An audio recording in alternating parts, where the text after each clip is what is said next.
ನನ್ನ ನನ್ನಿಂದ ನಿನ್ನ ದೂರ ಮಾಡಲು ಎಂದೂ ಆಗುಲ್ಲ.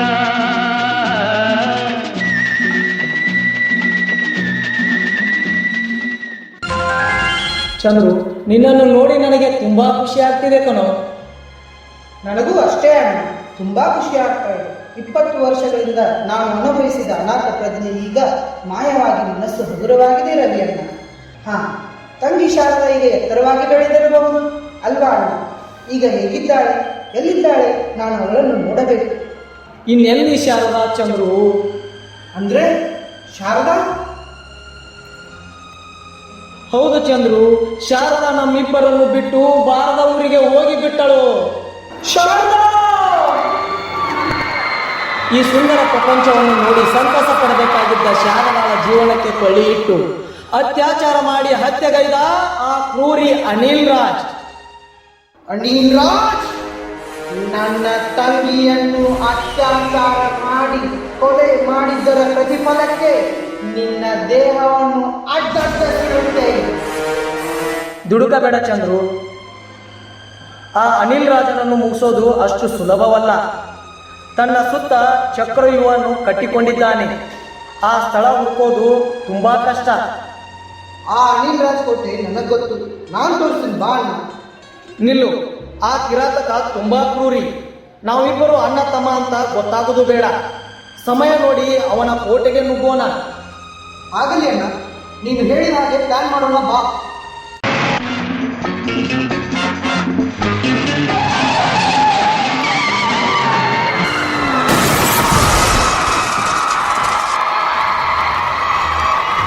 ಮರ್ಯಾದೆಯಾಗಿ ವಿಗ್ರಹ ನಮ್ಮ ಕೈಯಲ್ಲಿ ಕೊಟ್ಬಿಡು, ಇಲ್ಲ ಅಂದ್ರೆ ನಿನ್ನ ಪ್ರಾಣ ಪಕ್ಷಿ ಹಾರಿ ಹೋಗುತ್ತೆ.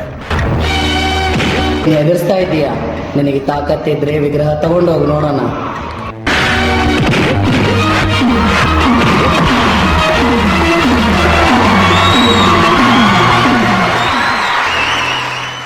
ವಿಗ್ರಹ ಕಳುವು ಮಾಡಿ ತಲೆಮರೆಸಿಕೊಂಡಿದ್ದೀಯಾ? ನಿಜ ಹೇಳು, ಎಲ್ಲಿ ವಿಗ್ರಹ ಇಟ್ಟಿದೀಯಾ ಅಂತ. ಪ್ಲೀಸ್ ನನ್ನ ಮಾತು ಕೇಳಿ, ವಿಗ್ರಹ ಕಳುವು ಮಾಡಿದ್ದು ನಾನಲ್ಲ. ಹಾಗಾದ್ರೆ ಯಾರು ಮಾಡಿದ್ದು? ಬಂಗಾರದ ವಿಗ್ರಹ ಸಿಂಗಾಪುರಕ್ಕೆ ಸಾಗಿಸೋಕೆ ಅನಿಲ್ ರಾಜ್ ಮತ್ತು ಪೃಥ್ವಿರಾಜ್ ಮಾಡಿದ ಪ್ಲಾನ್. ವಿಗ್ರಹ ಕಳುವಾದ ದಿನ ದೇವಸ್ಥಾನಕ್ಕೆ ನೀನು ಬಂದಿದ್ದು ಕ್ಯಾಮ್ರಾದಲ್ಲಿ ಸೆರೆಯಾಗಿದೆ. ಸುಳ್ಳು ಬೊಗಳಬೇಡ. ನಾನು ಹೇಳೋದು ಸ್ವಲ್ಪ ಕೇಳಿ ಸರ್. ವಿಗ್ರಹ ನಾನೇ ದೇವಸ್ಥಾನದಿಂದ ತಗೊಂಡು ಬಂದೆ, ಆದರೆ ಆ ವಿಗ್ರಹ ಲಕ್ಷಾಂತರ ರೂಪಾಯಿ ಬೆಲೆ ಬಾಳುತ್ತೆ. ಅದನ್ನು ಸಿಂಗಾಪುರ್ ರಾಬರ್ಟ್ ಜೊತೆ ಡೀಲ್ ಮಾಡಿಕೊಂಡಿದ್ದು ಅನಿಲ್ ರಾಜ್ ಮತ್ತು ಪೃಥ್ವಿರಾಜ್.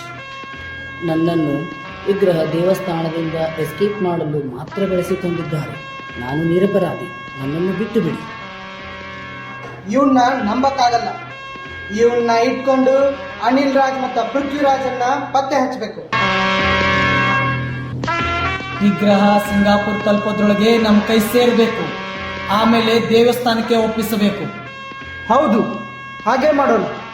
ಇವನ್ನ ಬಾಯಿ ಬಿಡಿಸಿದ್ರೆ ಅವ್ರೆಲ್ಲಿದ್ದಾರೆ ಅಂತ ತಿಳಿಯುತ್ತೆ.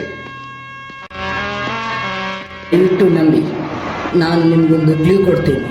ನಾಳೆ 9 ಗಂಟೆ ಸರಿಯಾಗಿ ಅನಿಲ್ ರಾಜ್ ಮತ್ತು ಪೃಥ್ವಿರಾಜ್ ಅವ್ರ ಜೀವನ ಗೆಳೆಯ ಹರ್ಷವರ್ಧನ್ ಮನೆಗೆ ಬರ್ತ್ಡೇ ಪಾರ್ಟಿಗೆ ಹೋಗ್ತಿದ್ದಾರೆ. ನೀವು ಅಲ್ಲಿಗೆ ಹೋದರೆ ಅವರು ಸಿಗ್ತಾರೆ.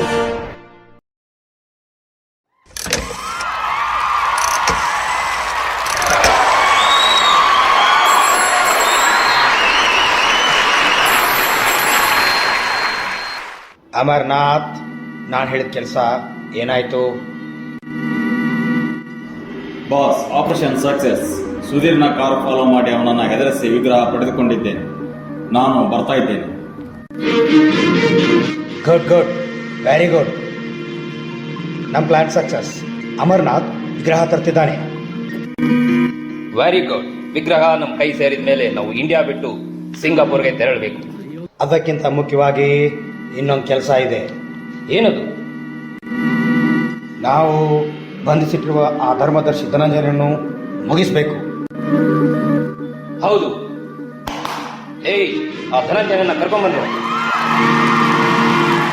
ಧರ್ಮದರ್ಶಿ ಧನಂಜಯ ಊರಿನ ಗಣ್ಯ ವ್ಯಕ್ತಿ.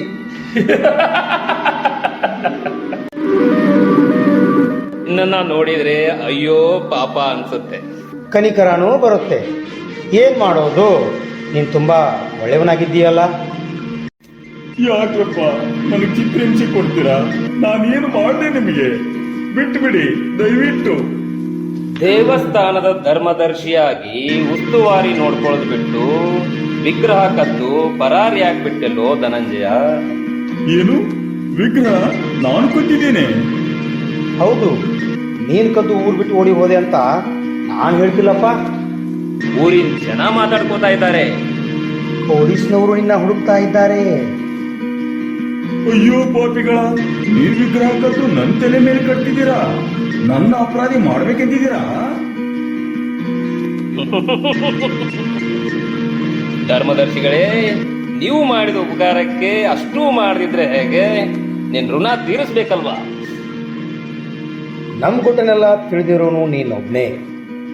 ಅದು ಬೇರೆ ಎಲ್ಲೋ ಗೊತ್ತಾಗಬಾರ್ದಂದ್ರೆ ನೀನು ಉಸಿರು ಶಾಶ್ವತವಾಗಿ ನಿಲ್ಬೇಕು.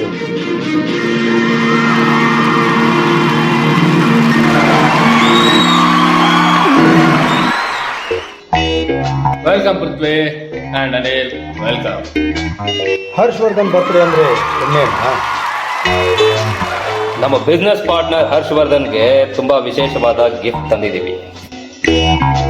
ಇವತ್ತಿನ ಈ ವಿಶೇಷ ದಿನ ನಾನು ನಿಮಗೆ ಒಬ್ಬ ವ್ಯಕ್ತಿನ ಪರಿಚಯ ಮಾಡ್ತೀನಿ. Of course. Mohan Das, come here. ಇವರು ತುಂಬಾ ಇನ್ನೋಸೆಂಟ್. ದುಬೈನಲ್ಲಿ ನಮ್ಮ ಬಾಸ್ ರಾಬರ್ಟ್ ಇದಾರಲ್ಲ, ಅವರೇ ಇವ್ರನ್ನ ಕಳಿಸಿದ್ರು. ಹಲೋ ಹಲೋ ಸರ್, ನಾನೊಂದು ಪ್ಲಾನ್ ತಂದಿದ್ದೀನಿ ನೋಡಿ. ಈ ಬ್ಲೂ ಪ್ರಿಂಟ್ ಚೆನ್ನಾಗಿ ಗಮನಿಸಿ. ಏನಾದ್ರೂ ಅರ್ಥ ಆಯ್ತಾ? ಏನೂ ಅರ್ಥ ಆಗಲಿಲ್ಲ. Robbery, bank robbery.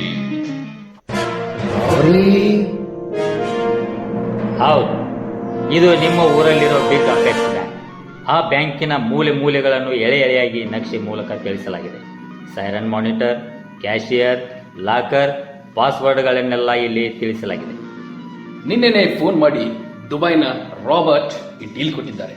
ಹೇಳಿ, ಏನ್ ಮಾಡೋಣ? ಡನ್. ಬಾಸ್ ಬಾಸ್ ಬಾಸ್, ಹೊರಗಡೆ ಒಬ್ಬ ಪರಿಚಿತ ನನ್ನನ್ನು ಬೆದರಿಸಿ ಅನಿಲ್ ರಾಜ್ ಎಲ್ಲಿ ಅಂತ ಗದರಿಸಿದ. ನನಗೆ ಗೊತ್ತಿಲ್ಲ ಅಂದಿದ್ದಕ್ಕೆ ಹೊಡೆದು ಬಿಟ್ಟ ಬಾಸ್. ಎಲ್ಲಿ ಅವನು? ಯಾರವನು? ನಿಮ್ ಪಾಲಿನ ಯಮ. ಓ ಚಂದ್ರು, ನೀನು ತಮಾಷೆ ಮಾಡ್ತಾ ಇದ್ದ ತಾನೆ? ತಮಾಷೆ ಮಾಡಕ್ಕೆ ನಾನು ಜೋಕರ್ ಅಲ್ಲ, ಜಾಗ್ವಾರ್.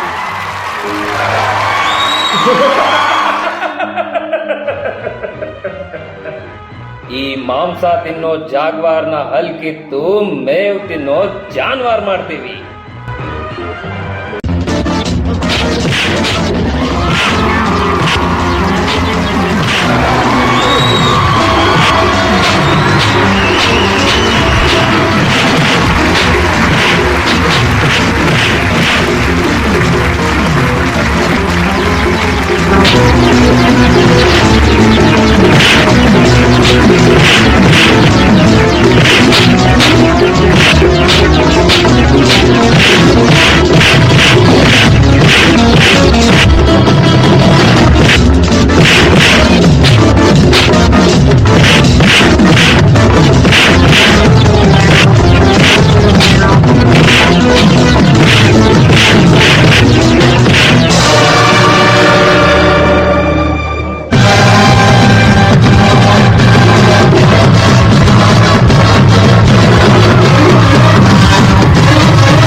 Good morning sir.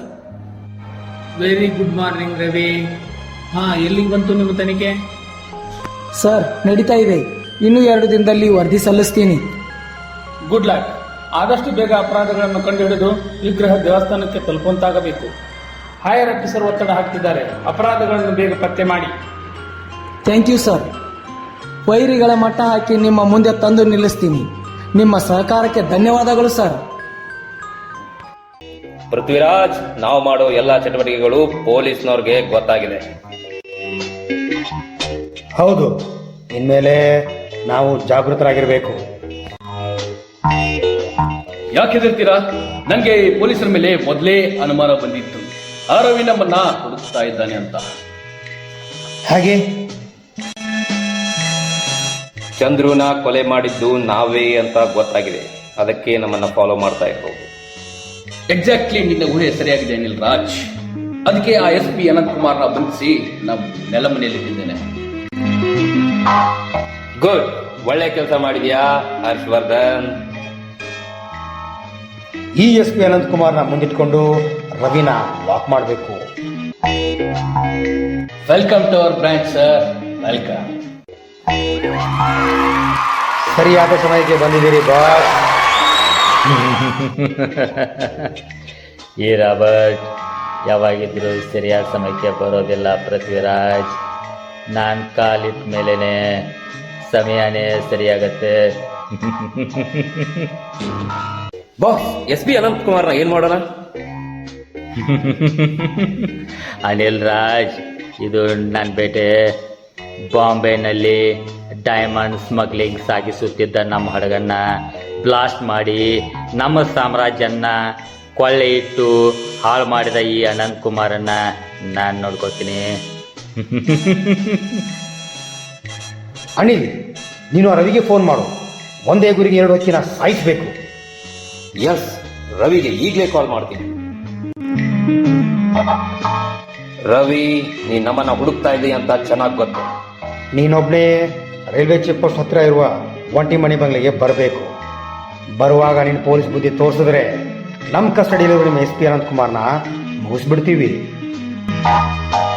ಬರ್ತೀನಿ ಸರ್, ಪ್ಲೀಸ್ ಅವರನ್ನೇನು ಮಾಡಬೇಡಿ, ಪ್ಲೀಸ್ ಬರ್ತಾ ಇದ್ದೀನಿ. ಏನೂ ಮಾಡಲ್ಲ. 5 ವರ್ಷದ ಹಿಂದೆ ನಿಮ್ ಪೊಲೀಸ್ನವರು ಜೈಲಲ್ಲಿರೋ ನಮ್ಮನ್ನ ಹೇಗೆ ನೋಡ್ಕೊಂಡ್ರು ಹಾಗೆ ನೋಡ್ಕೋತೀವಿ.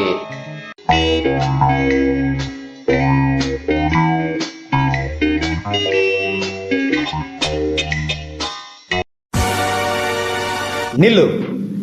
SP ನ ಬಚಾವ್ ಮಾಡೋಕೆ ಕಷ್ಟಪಡಬೇಕಾಗಿಲ್ಲ. ನಮ್ಮ ವಿರುದ್ಧ ನೀನು ಕಲೆ ಹಾಕಿರೋ ಸಾಕ್ಷಿ, ವಿಡಿಯೋ ಕ್ಯಾಸೆಟ್ ಕೊಟ್ಬಿಡು. ಆಮೇಲೆ ಧಾರಾಳವಾಗಿ ಕರ್ಕೊಂಡು ಹೋಗು. ಇಲ್ಲ ಅಂದ್ರೆ ಇಬ್ರು ಇಲ್ಲೇ ಜೀವಂತ ಸಮಾಧಿ ಆಗಿಬಿಡ್ತೀರಾ. ಸಮಾಜದ ಕಣ್ಣಿಗೆ ಮಣ್ಣೆರಚಿ ನೂರಾರು ಮಹಿಳೆಯರ ಮಾಂಗಲ್ಯ ಕಸಿದು ಅತ್ಯಾಚಾರ ಮಾಡಿದಲ್ಲದೆ ರಾಜಾರೋಷವಾಗಿ ಗಣ್ಯ ವ್ಯಕ್ತಿಗಳಂತೆ ನಟಿಸುತ್ತಿದ್ದೀರಾ? ನಿಮ್ಮ ಎಲ್ಲ ಪಾಪದ ಕೆಲಸಗಳ ಪಟ್ಟಿ ನನ್ನ ಕೈಯಲ್ಲಿದೆ. ಮರ್ಯಾದೆಯಾಗಿ SP ಸಾಹೇಬರನ್ನು ಬಿಟ್ಟು ಸರ್ಕಾರಕ್ಕೆ ಶರಣಾಗಿ. ನಿಮಗೆ ಶಿಕ್ಷೆನಾದರೂ ಕಡಿಮೆಯಾಗಬಹುದು.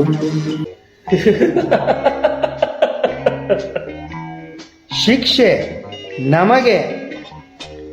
ನಮಗೆ ಬಂಧಿಸುವ ಜೈಲು ಇನ್ನೂ ನಿರ್ಮಿಸಿಲ್ಲ ಬೇಟೆ.